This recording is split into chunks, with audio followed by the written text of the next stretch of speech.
What's up, book lovers? Today we're diving into Tigana, and holy cow, you're not ready for this absolute rollercoaster of fantasy awesomeness. Imagine if your home country got hit with such a powerful magic spell that nobody could even remember its name except you and a handful of survivors. Talk about an identity crisis. But we're getting ahead of ourselves. Let's rewind and break this epic tale down in record time. Picture this. You've got two powerful sorcerer kings with massive egos duking it out for control of this peninsula called the Palm. It's like a magical cage match, except the entire population is stuck in the crossfire. In one corner, we've got Brandon of Egrath, who's basically what you'd get if you combined a master wizard with a ruthless CEO. In the other corner, there's Alberico of Barbadir, who's, well, he's also a jerk, but with worse fashion sense. But here's where things get wild. The people of this province called Tigana actually had the audacity to kill Brandon's beloved son in battle. Big mistake. Huge mistake. Brandon doesn't just get mad, he gets even in the most devastating way possible.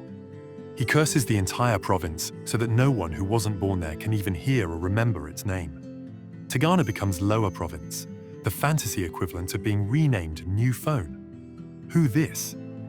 Now let's dive into the real meat of this story, because things are about to get intense. Enter our protagonist, Devon, a young singer who gets pulled into a resistance movement led by the mysterious Prince Alessan of Tigana. Yes, you heard that right. A resistance movement where they can't even tell people what they're fighting for because nobody can hear the name of their homeland. Talk about a marketing nightmare. But this isn't just about some plucky rebels trying to overthrow an evil wizard. Oh no, this story goes so much deeper. Kay weaves a tapestry of complex characters whose lives intersect in ways that will make your head spin. There's Dianora, who infiltrated Brandon's court planning to assassinate him, only to fall in love with him instead. Think about that moral pickle for a second. She's in love with the man who destroyed her homeland and is keeping it magically erased from history. That's some seriously complicated relationship status. The brilliance of Tigana lies in how it explores the nature of memory and identity.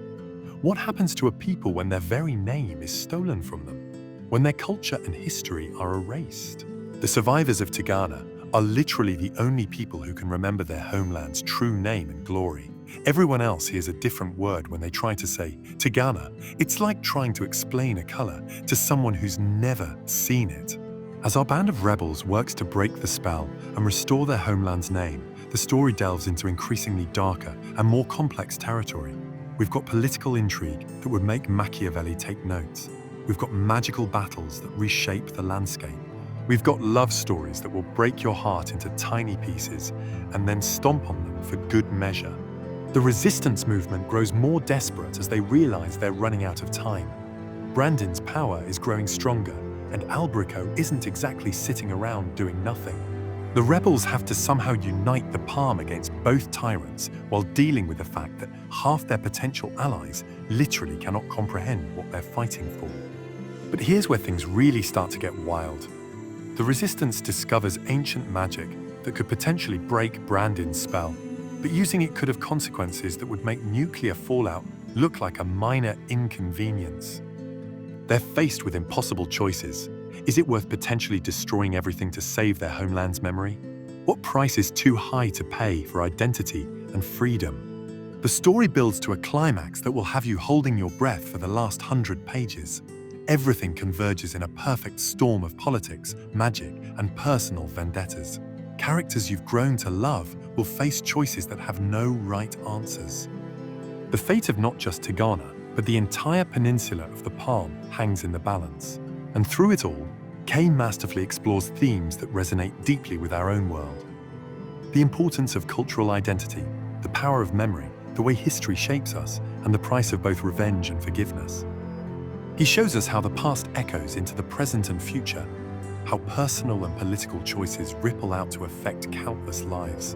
The ending, well, I won't spoil it, but let's just say it's not what you expect, and yet it's exactly what the story demands.